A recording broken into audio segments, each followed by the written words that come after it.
संघ उसने बनाया है वो भी बेकार होता है। अगर बुद्ध भी ये कहते हैं कि संघ उन्होंने ईजाद किया है, उन्होंने डिस्कवर किया है, उन्होंने बनाया है, उन्होंने क्रिएट किया है, ये भी गलत बात है। बुद्ध ने भिक्षु संघ और भिक्षुणी संघ और उपासक संघ और उपासिका जो हैं इनके नियम लिखित में या मौखिक पे जो दिए वो नियम उनसे जरूर आए, पर संघ पहले से है। बाबा साहब की किताब पढ़ते हो, उसमें आपने देखा होगा सिद्धार्थ गौतम को सजा मिलती है जब वो युद्ध के लिए मना कर देते हैं, पानी के युद्ध के लिए, तो जो सजा देता है वो संघ देता है। इसका मतलब संघ पुराना है और संघ के जो नियम हैं वो प्राकृतिक हैं और संघ प्रकृति ने बनाया है।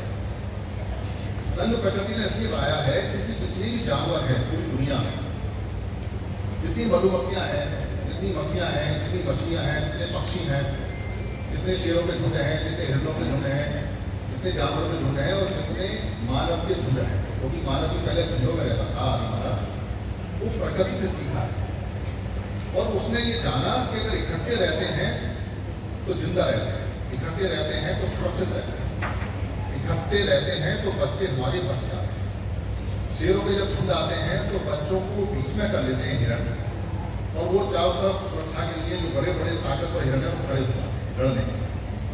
जब शेरों के झुंड आते हैं तो भैंसों के बच्चे बीच में आ जाते हैं और शेर तक नहीं पहुंच पाते, जो कमजोर पूरे होते हैं उसको बीच में ले लेते हैं और शेरों के झुंड उनसे नहीं लड़ पाते, चले जाते हैं।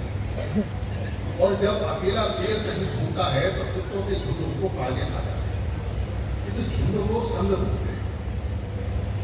ये संघ पूरी दुनिया में अगर सबसे पहले कहीं इसका कंसेप्ट मानव के अंदर आया और इसके नियम बनाए तो वो हमारे जो महापुरुष हैं, जो हमारे महासमय हैं, जो हमारे लोग हैं, उनसे पहले के अभिवृद्धि के उन्होंने बनाए। इसलिए जो भी संघ चलता है पूरी दुनिया में या पूरी दुनिया में जितने भी संघ हैं वो सारे संघ हमारी कॉपी हैं, वो सारे संघ हमारे कॉपी हैं। हमारे यहाँ संगठन नहीं होता था, हमारे यहाँ कोई प्रधान नहीं होता था, हमारे यहाँ कोई जनरल सेक्रेटरी नहीं होता था, हमारे यहाँ कोई सचिव नहीं होता था और हमारे यहाँ कोई जाति भी नहीं होती थी, हमारे यहाँ कोई वर्ण भेद नहीं होता था। हमारे यहाँ सिर्फ दो शब्द चले, एक समण और एक ब्राह्मण। ये समण लोग जो थे, जैसे आज आप सारे यहाँ जितने बैठे हैं अपने आप को भारतीय बोलते हैं, पर भारतीय से पहले हमारी पहचान क्या होती है कोई नहीं बता सकता इतिहासकार, क्योंकि आपकी वो पहचान खून कर दी गई, खत्म कर दी।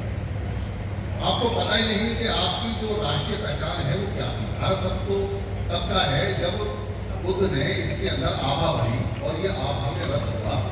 जब पूरा ये क्षेत्र आभा में रथ हो गया तो आभा रथ को भारत बोलते हैं, तो ये भारत बना। पर भारत से पहले क्या बोलते थे? ऐसा नहीं हो सकता कि सम्राट प्रियदर्शी अशोक महान के पूरा का पूरा उन्होंने सारी की सारी हमारा सबसे बड़ा क्षेत्र बनाया जिसको महाभारत बोलते थे।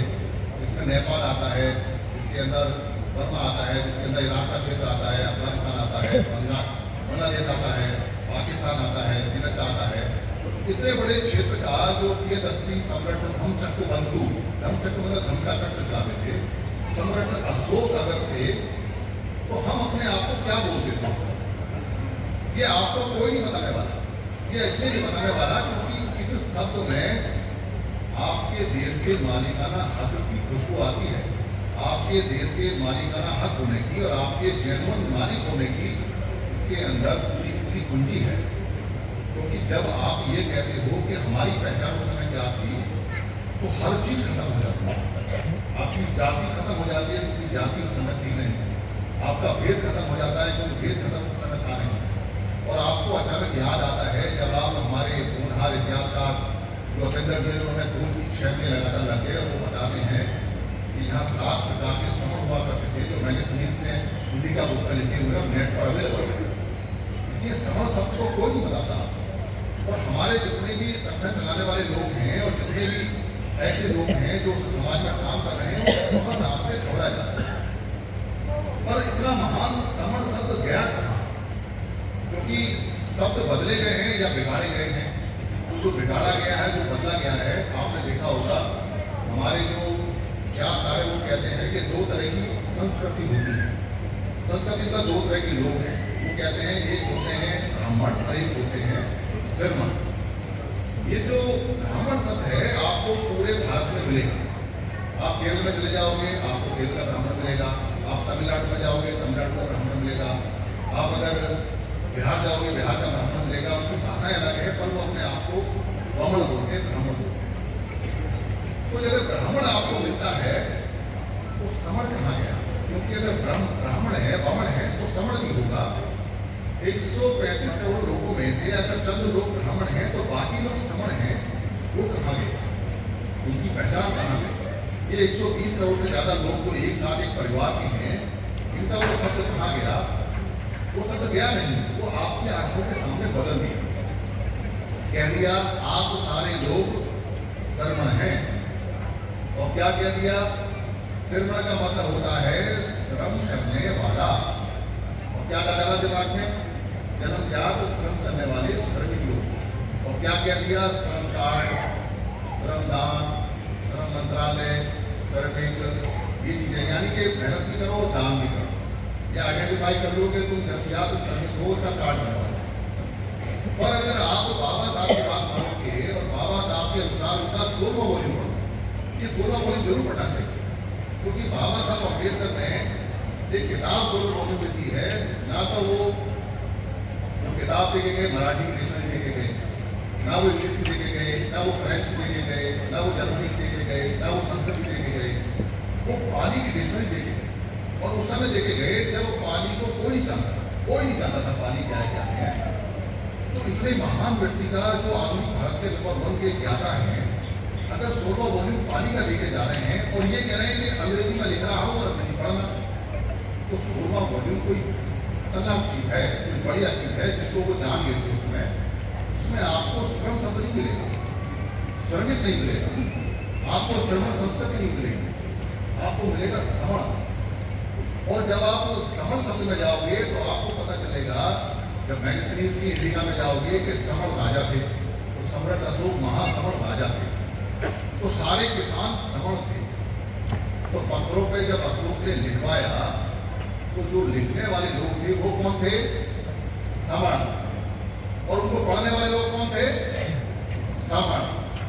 और जितने भी यहाँ इंडस्ट्री हुई और जो सुगंध जैसा व्यापारी जिसको नाथ नाटक बोलते थे, जो 26% जीडीपी पूरा इंडिया चलाता था, वो व्यापारी कौन था? श्रवण। और व्यापारी की जो औद्योगिक इकाई थी जिसमें धनुष, तीर कमान, गाड़ी, रथ, कपड़ा, रेशम वगैरह सारा बनता था, इसको बनाने वाले मैन्युफैक्चरर कौन थे? इंडस्ट्रीज कौन थे? श्रवण। तो किसान कौन थे? सारे कृषक कौन थे? श्रवण। खेत किसके थे? श्रवणों की। तो राजा कौन था? राजा कौन था? सम्राट अशोक श्रवण। तो सेनापति कौन था? श्रवण। तो जो दुनिया का नंबर 1 जो ज्ञान देने वाला व्यक्ति है, जो पूरी दुनिया में फेमस है, वो कौन था? बुद्ध, सिद्धार्थ गौतम, श्रवण। ये श्रवण ही श्रवण सारे बड़े बड़े हैं और सारा काम हमारा है, सब कुछ हमारा है। तो अगर आपको पता चल गया कि आप श्रवण हो, मालिक का नाम दोबारा से वापस आ जाएगा, इसलिए उसको बदल के श्रमिक कर दिया। वो सब मालिक का नहीं है, हमारे दिमाग में डाल दिया, श्रवण गायब कर दिया, श्रवण शब्द ही खत्म कर दिया।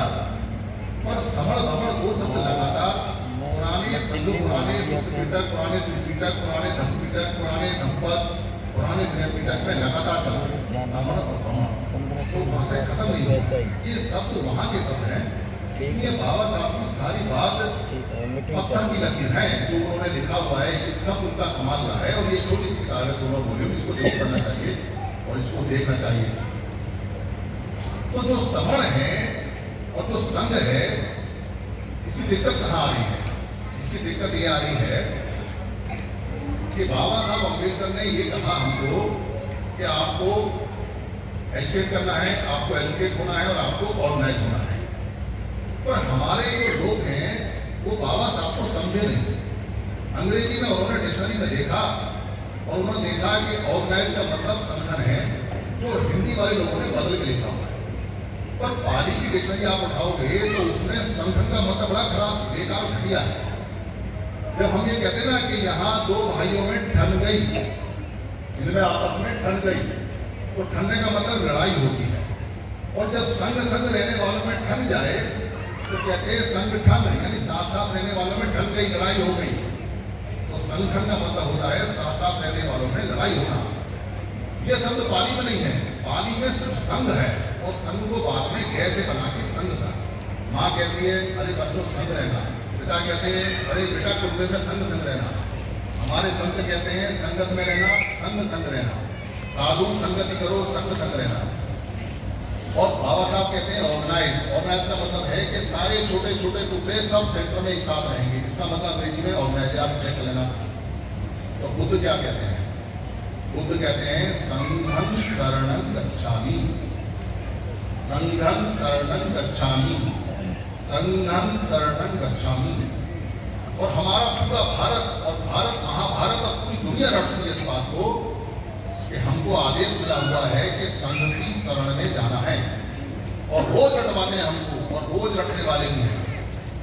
पर संघ की शरण में नहीं जाते, क्योंकि वो क्या करते हैं, उन्होंने ये सोचा कि संघ तो जो दूसरे लोग लेके उनका संघ है, भाई उनका संघ नहीं है, संघ आपका है, संघ भारत का है। संघ के नियमों को पूरी दुनिया ले जा सकती है, फायदा उठा सकती है, पर संघ के मालिक आप हो, और आपको तो रोज आदेश है संघं शरणं गच्छामि। तो संघ में जाते क्यों नहीं हो? क्या कारण है संघ में जाने का? संघ में जाने से परहेज क्यों कर रहे हो? क्या दिक्कत है? तो इस बात को बहुत सारे विद्वानों ने जाना और समझा। बहुत सारे विद्वान हैं इस संघ के पीछे। मैं तो सिर्फ एक आवाज आपको सुना रहा हूँ जो भी है, पर इसके पीछे बहुत पुराने पुराने विद्वान हैं। साहब काशीराम जी के समय के बहुत लोग लगे पड़े हैं, जिन्होंने संघ की परिकल्पना को पूरी तरह से ठोक बजा के देखा हुआ है, और बहुत सारे लोग लगे पड़े इसके अंदर। तो ये पाया कि जिन लोगों का संगठन था वो संगठन का कंसेप्ट हमें ले लिया, हमें दे दिया, और जो हमारा संघ का कंसेप्ट था वो लोग लेके चले गए। तो संगठन का जो कंसेप्ट है उसको समझ लो क्या है। अगर उसको समझ लोगे तो जिंदगी में संगठन ही बनाओगे। संगठन का मतलब तो संग संग रहकर तुम्हें ठंडी है, वही है। संगठन का जो स्ट्रक्चर है वो व्यक्तिवाद पर है, वो प्रधानवाद पर है, वो जनरल सेक्रेटरीवाद पर है, वो नेतावाद पर है, वो एकलवाद पर है, वो संगठनवाद पर है। उसके अंदर जब स्ट्रक्चर बनता है तो सबसे पहले कुछ मालिक बनते हैं, उनका मालिकाना हक होता है, वो रजिस्ट्री कराते हैं, रजिस्ट्रार ऑफिस में जाके वहाँ कैशियर वगैरह होते हैं और वो पूरा डिसीजन देते हैं। उसमें आपकी जरूरत नहीं है, उसमें मेरी जरूरत नहीं है। किसी भी संगठन में कभी भी कोई आदमी वोटिंग नहीं कराता, ना ही पूछता है कि मुझे क्या करना है क्या नहीं करना है। ये मनुस्मृति का स्ट्रक्चर है। मनुस्मृति कहती है कि एक राजा होगा, उसके हाथ में सब कुछ होगा, एक उसका सेनापति होगा जो राजा के कहने पर प्रजा की गर्दन काट देगा, और प्रजा दरवाजे पे खड़ी खड़ी खड़ी खड़ी फरियाद करती रहे। राजा की मर्जी, राजा खुश हो गया तो गले का हार उतार के दे दे, और राजा नाराज हो गया तो हाथी उसे कुचलवा दे, मरवा दे। उसमें प्रजा की सुनवाई नहीं है। ये सिस्टम भारत का सिस्टम नहीं है। अगर ये सिस्टम भारत का होता तो सिद्धार्थ गौतम के जो पिताजी हैं शुद्धोधन, उनके यहाँ 1000 हल चला करते थे, इतनी जमीन थी उनके पास में, और उनके बेटे को सजा हो गई तो क्या से क्या करते थे। और संघ सुप्रीम होता है, संघ सबसे बड़ा होता है, संघ सर्वोपरि होता है, इसलिए सजा लेनी पड़ी सिद्धार्थ गौतम को, और सजा की माफी नहीं। शुद्धोधन भी कुछ नहीं कर पाए, जबकि राजा पसंदीद उनके दोस्त थे, फिर भी संघ के आगे नतमस्तक होना पड़ा और जाना पड़ा। ये संघ की ताकत होती है। और संगठन में तो जो राजा ने कह दिया, जो प्रधान ने कह दिया, जो अध्यक्ष ने कह दिया, जो उसके मालिक ने कह दिया, बस बात खत्म हो गई। तो यहाँ बाबा साहब की बात को समझकर सब लोगों ने बड़े अच्छे के लिए, ऐसा नहीं है कि उनका मन अच्छा नहीं है, ऐसा नहीं है कि वो काम नहीं करना चाहते, ऐसा नहीं है कि वो हमारा वेलफेयर नहीं करना चाहते, पर उन्होंने मनुस्मृति का स्ट्रक्चर उठाया, और वो आसान स्ट्रक्चर था, क्योंकि संघ में सबकी बात सुननी पड़ती है, सारा डिसीजन कंबाइंड होता है, पर संगठन में तो एक लोग डिसाइड कर लेते हैं। तो वो जो उन्होंने स्ट्रक्चर उठाया, और स्ट्रक्चर उठा के जो संगठन बनाया, उस संगठन का नाम ही है कि संघ से टन होना है, वो टूटने हैं। उनकी नियत ये है कि वो हमेशा टूटेंगे, वो हमेशा टूटने के लिए बने हैं, ये उनका अंतिम रिजल्ट है। क्योंकि संघ के अंदर बहुत सारी चीजें नहीं होती, और संगठन में वो सारी चीज होती है। जैसे संघ कभी भी चंदा नहीं लेगा, ना संघ ने पहले कभी चंदा लिया, ना कभी अब लेगा। जीवन में पब्लिक से चंदा नहीं लेगा, तो काम कैसे करेगा? सब लोग पहले आते थे ऐसे ही नीचे बैठे, अपना अपना खाना लेके आते थे, जो समस्या है वो बोली जाती थी, एक आदमी को वो चुन लेते थे कि भाई एक आदमी सिर्फ जैसे आज एंकर हैं ये मीटिंग चलाएगा, तो वो मीटिंग चलाता था। आज आप बोलो आपका क्या है, आप बोलो क्या, ये सारे नियम उन्होंने लिखे हुए हैं। और वो सारा का सारा जो सिस्टम है वो संघ पे चलता था। बहुमत से डिसीजन होते थे, उसमें अधिकरण भी था, विवाद हो जाए तो 7 प्रकार से विवाद को ठीक करना है। कोर्ट का जो पहला नियम है बुद्ध ने बनाया, बुद्ध ने पहला न्यायाधिकरण बनाया, पहली जुडिशरी कोर्ट ने बनाई, कोर्ट ने पहले जज बनाए और जज के नियम बुद्ध ने बनाए। ये सारी चीजें वहां चली। तो जो संगठन का जो स्ट्रक्चर है वो हमारा नहीं है, इसलिए उसके रिजल्ट उसको जाते हैं जिसका वो स्ट्रक्चर है। यानी संगठन का जो परिणाम आएगा वो हमेशा मनुस्मृति के फेवर में जाएगा। हमेशा मनुस्मृति जीतेगी जब भी संगठन में काम होगा और जब भी संगठन। यही कारण है कि 70 साल में 29 लाख संगठन बने और बाबा साहब ने जितने भी अधिकार लेके आए थे वो सारे चले थे और वो रुक नहीं सकते। अगर संगठन रहेंगे तो वो सब जाएंगे। इसलिए संगठन वालों को बताया गया कि भाई आपका जो स्ट्रक्चर है आपकी कमी नहीं है, आपने तो बड़े मन से काम किया और हमें जो आदेश दिया कि पैसा दे दो हमने दिया, चंदा दे दो हमने दिया, वहां खड़े हो जाओ हम खड़े हुए, और परिणाम नहीं आ सकते।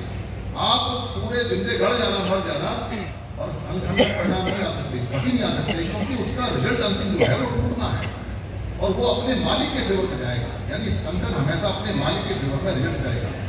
ये ठीक ऐसे है जैसे एक कुत्ता आपने पाल लिया और वो पालतू कुत्ता आपका है, वो किसी के साथ चला जाए मगर जैसे आप उसका नाम बुलाओगे वो दौड़ के आपके पास आ जाए, वो रहेगा आपके फेवर में, वो काटेगा उसको जिसके साथ जा रहा है, आपको नहीं काटेगा कभी।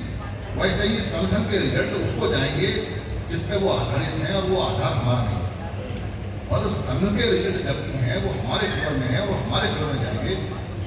संघ हमेशा हमारे फायदे में काम करेगा क्योंकि संघ हमारा मूल स्ट्रक्चर है और संघ हमारी जान है। इसलिए संघ के अंदर कभी भी चंदा नहीं लिया जाता और संगठन बिना चंदा के चल नहीं सकता। संगठन में कभी परिणाम नहीं आ सकते और संघ बिना परिणाम के हो नहीं सकता। ये बेसिक अंतर है। और हमारे यहाँ जो संघ चलता था, जब तक हम संघ में रहे तब तक हम सुरक्षित रहे। आज हमें ये बार बार बताया जाता है कि हम जितने लोग हैं ये सारे के सारे इकट्ठे हो जाओ, इकट्ठे हो जाओ, इकट्ठे हो जाओ। सारे संगठन कहते हैं इकट्ठे हो जाओ। वो इस बात को तो जानते हैं कि इकट्ठा होना ही हमारा सबसे बड़ा फार्मूला है कि हम जीतेंगे, पर वो खुद नहीं मानते इस बात। सारे संगठन कहते हैं इकट्ठे हो जाओ पर खुद नहीं इकट्ठे हो। तो हमारे जो 29 लाख संगठन हैं उनसे हम कई सालों से निवेदन कर रहे हैं, बहुत सारे लोग निवेदन कर रहे हैं, अरे भाई अब तो इमरजेंसी आ गई, अगर अब इकट्ठे नहीं हुए तो अब मारे जाएंगे। तो उनको बुलाया, उनकी दावत की, उनको बुलाया, उनसे कहा कि इकट्ठे हो जाओ। पर उन्होंने कहा कि इकट्ठा होना तो ठीक है, बहुत बढ़िया है, पर वो इकट्ठे होने के लिए कुछ अनबने से हैं। तो हमने कहा कि दिक्कत क्या है? तो उन्होंने कहा भाई इकट्ठे होकर संगठनों का नेता कौन बनेगा? भाई आप बन जाओ नेता, जिसको बनना है बन जाओ, हमें तो बनना नहीं, हम तो पब्लिक हैं, पर आप इकट्ठे हो जाओ। तो उन्होंने बहुत दबाव में कहा कि संगठनों का एक झुंड बना के फिर एक नया संगठन बना देते हैं। भाई संगठन से बात नहीं बनेगी, आप संगठन खेलना इसको बंद करो, क्योंकि संघवाद हमारी कुंजी है, संघवाद से हम जीतेंगे। और वो नेता भी नहीं चुन पाए, वो आपस में इकट्ठे नहीं हो पाए। उन्होंने कहा कि आप ही नेता चुनो। अब हम तो पब्लिक हैं, हम उनका नेता कैसे चुने? जिसको आप नेता चुनोगे बाकी भाग जाएंगे। तो हमने ये तय किया और ये बात की कि भाई हमारी जान कैसे बचे। तभी 2 अप्रैल 18 की घटना घटी और 2 अप्रैल 18 में हमारा जो एक अधिकार था, जो हमारा संविधान का एक पेज था, वो फाड़ के फेंक दिया। और उस संविधान के पेज को जोड़ने के लिए हमने सबसे निवेदन किया। जो हमारे लोग हैं पार्लियामेंट में बैठे हैं, विधानसभा बैठे हैं, उनसे निवेदन किया। जो संगठनों के लोग हैं उनसे निवेदन किया। जितने भी लोग हैं सारे जो हमारे अगुवा हो गए उनसे निवेदन किया, पर कोई नहीं आया। तो जितने लोग हैं जान बचाने के लिए खुद ही सड़कों पर आ गए, सब सड़कों पर आ गए हैं। जितने लोग बैठे हैं सब सड़कों पर आए। सड़कों पर आने का रिजल्ट क्या हुआ? आपने देखा कि ना तो आपने पार्लियामेंट में अर्जी दी, ना आपने गुहार लगाई, ना आपने कोई लेटर दिया। आप सिर्फ सड़कों पर खड़े हुए 4 घंटे के लिए और संविधान को ये पता चल गया, अरे तो संघ है, ये तो संघ है। उस दिन ना कोई कास्ट थी, ना उस दिन कोई संगठन था, ना उस दिन कोई राजनीतिक पार्टी थी, ना उस दिन कोई नेता था। तो इसका मतलब हमारे खून में संघ है। इसका मतलब हम इकट्ठा होना जानते हैं। इसका मतलब बाप दादाओं की जो पूंजी है हमारे पास जमी पड़ी है, हम उस पूंजी का इस्तेमाल नहीं करना चाहते। अगर अचानक हो गई तो हमको ये समझ में आ गया भाई बाबा साहब ने ये कहा था कि शक्ति तो वी द पीपल में है, संविधान में नहीं है।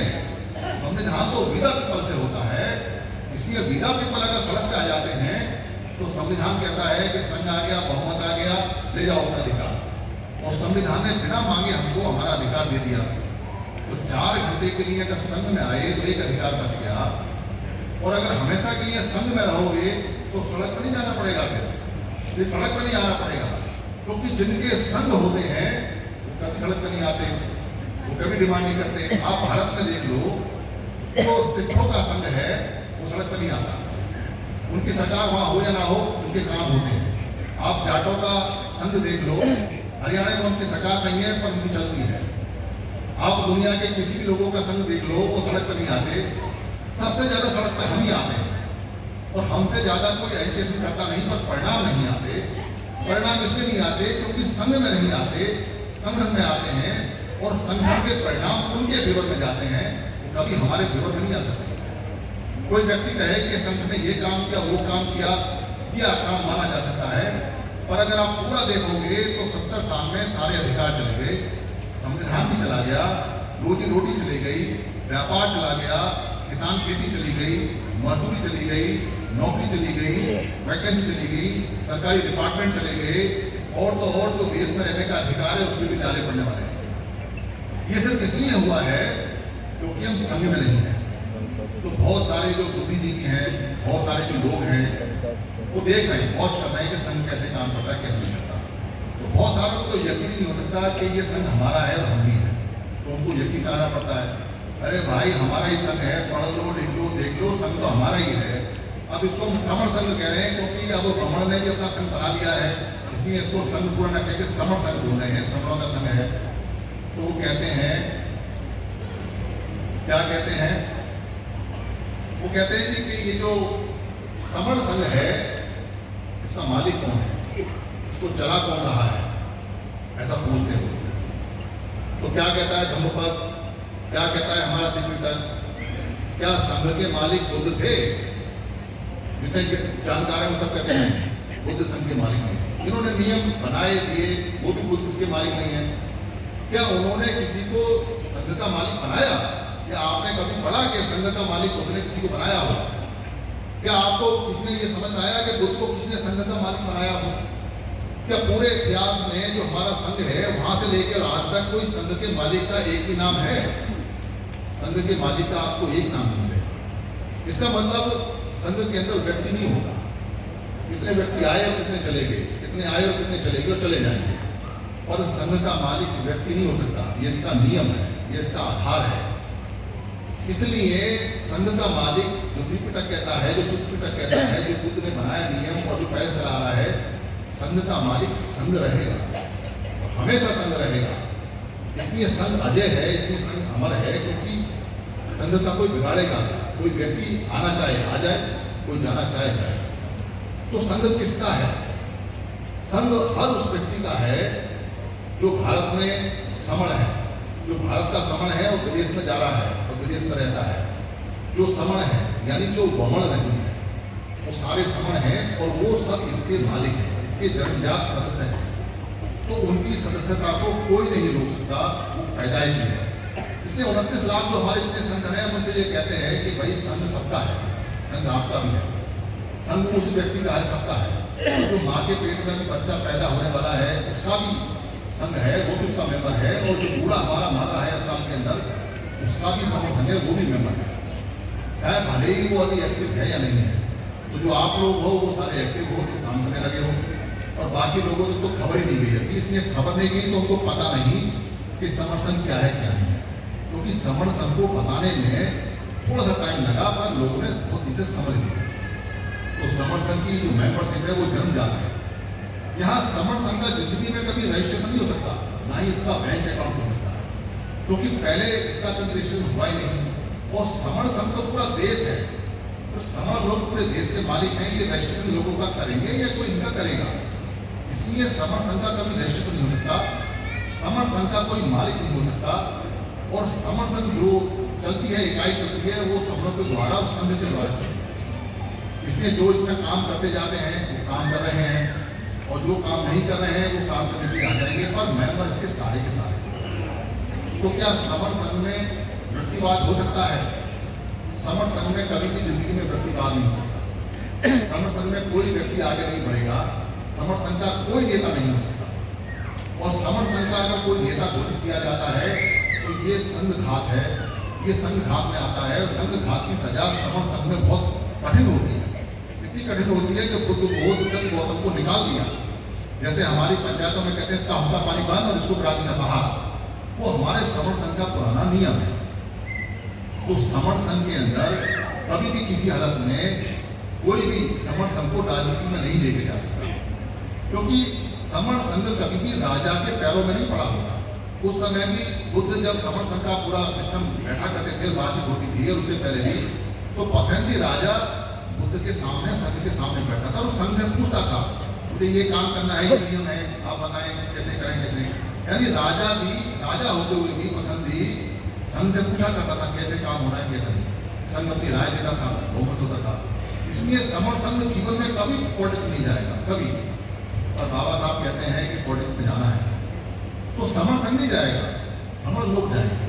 समर लोगों को जाना है क्योंकि 120 करोड़ लोग हैं। और जो पार्लियामेंट की व्यवस्था है और जो पार्लियामेंट में चलता है वो क्या है? वो है भारत गणराज्य संघ। वो भी बाबा साहब ने बनाया है और बाबा साहब ने साफ साफ कहा है कि मैंने ये सारा सिस्टम अपने पुराने संघ से उठा के बनाया है। उसमें सारे वही नियम है, इसलिए हम संविधान को अपना नेता बोलते हैं, क्योंकि संविधान उसकी प्रिंटी कॉपी है, उसकी फोटो कॉपी है, मॉडर्न फोटो कॉपी है। उसमें शुद्ध पिटक बोलते हैं, इसमें आर्टिकल बोलते हैं और सारे नियम वैसे के वैसे हैं। समझ में नहीं आती पर समझ लो, जो पुराना संघ है वो संविधान में नए रूप में बाबा साहब ने दिया है। कुछ नियम उसमें नहीं दे पाए क्योंकि बहुमत उनके हाथ में नहीं था, वो सब आप पूरे कर लेना, कोई समस्या नहीं है। और भारत गणराज्य संघ का जो संविधान है वो संघवाद पे आधारित है और वो समर संघों का ही संविधान है। इसलिए उस संविधान को बहुत सारे लोग विसंविधान में बदलने की कोशिश कर सकते हैं, कर रहे हैं। संविधान का मतलब है जो धारण किया है समता के साथ विधान, और विसंविधान का मतलब है जिसमें विष भरा हुआ है और जो असमानता पे आधारित है। तो वो जो नियम थे सारे सारे वो संविधान से उठा के सारे नियम से उठा के संविधान डाले, इसलिए हम संविधान को अपना नेता बोलते हैं। और इसीलिए हम उनके कहते हैं कि जो संघवाद है, भारत गणराज्य संघवाद है और पुराना संघवाद है वो एक संघवाद है, इसके दोनों में कोई अंतर नहीं है। और इस संघवाद को कायम करने के लिए, मेंटेन करने के लिए, रखने के लिए संघ होना चाहिए। अगर संघ नहीं है तो संघवाद वीक पड़ जाएगा, कमजोर पड़ जाएगा। तो संघ कहाँ है? 29 लाख संघ तो है, पर संघ कहाँ है? संघ दिखाई नहीं दे रहा है। संघ हमारे खून में है पर संघ सामने नहीं आता है।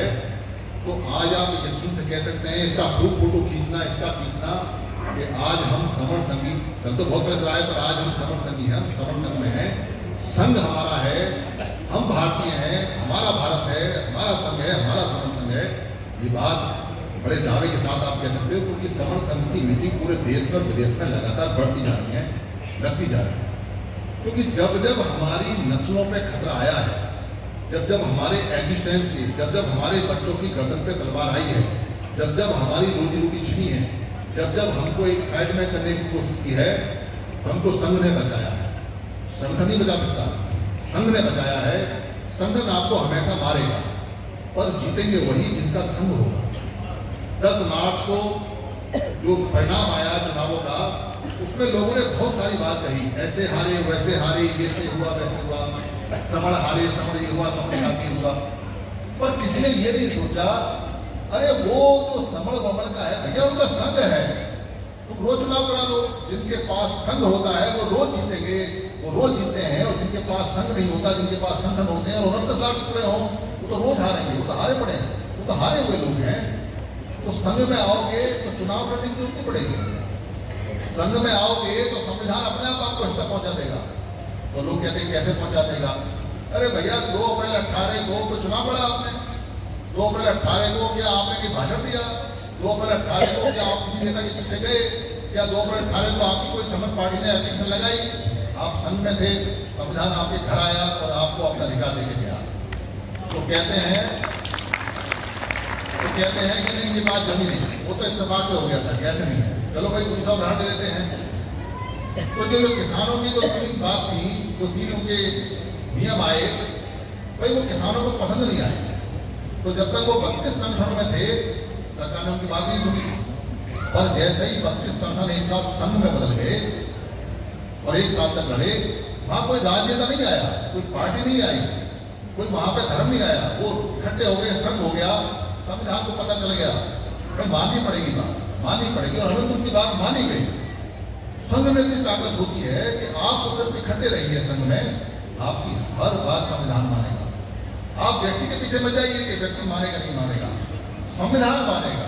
संविधान को मानना पड़ेगा, क्योंकि आपके बाबा साहब ने जब संविधान लिखा और उसमें सब लोगों को, बाबा साहब अकेले थे, बाकी लोगों को कन्विंस किया और संविधान में बाकी लोगों का बहुमत लिया, तो ये बात पास कराई कि जिसकी जितनी संख्या भारी, संविधान में उसकी उतनी हिस्सेदारी। इसको बोलते हैं वी द पीपल।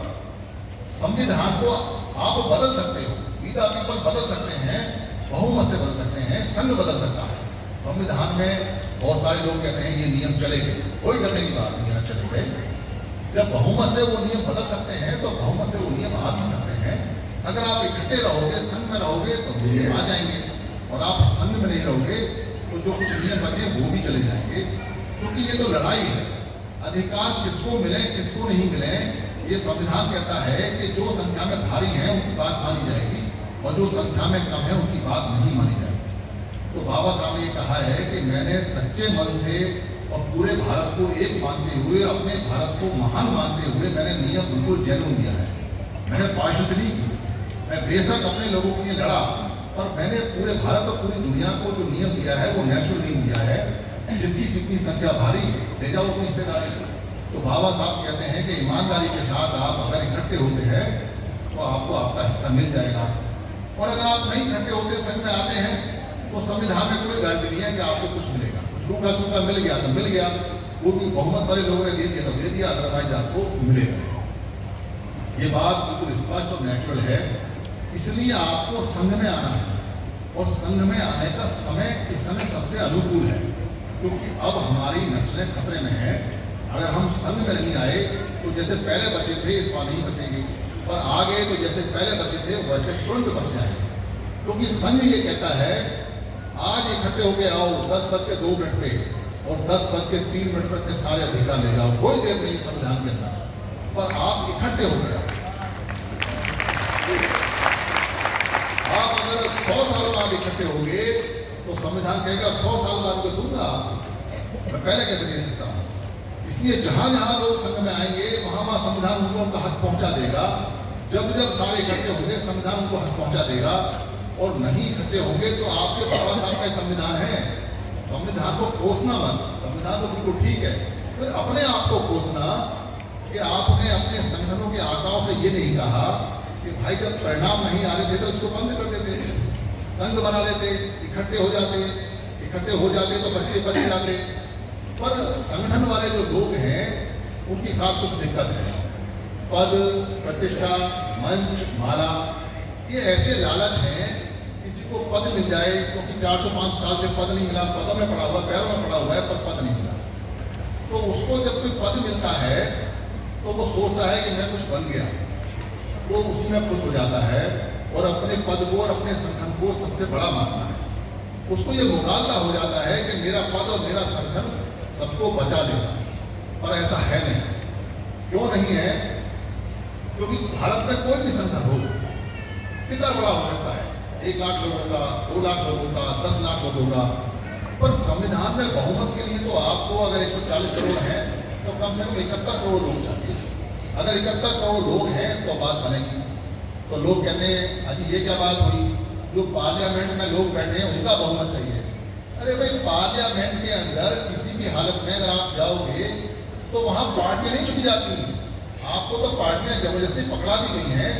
संविधान पार्टियों को रिकॉग्नाइज नहीं करता, संविधान पार्टी नहीं जानता।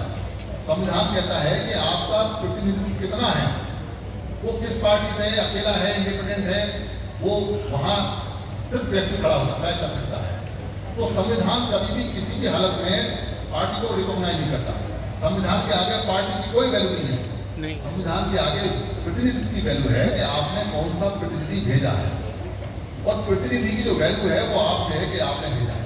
पर आपका प्रतिनिधि अगर बदल जाए, आपकी बात ना माने, तो संविधान कहता है कोई दिक्कत नहीं है, देश आपका है, आप जब चाहें उसको कर सकते हैं, आ जाइए, बता दीजिए मुझे। तो बताने के दो तरीके हैं।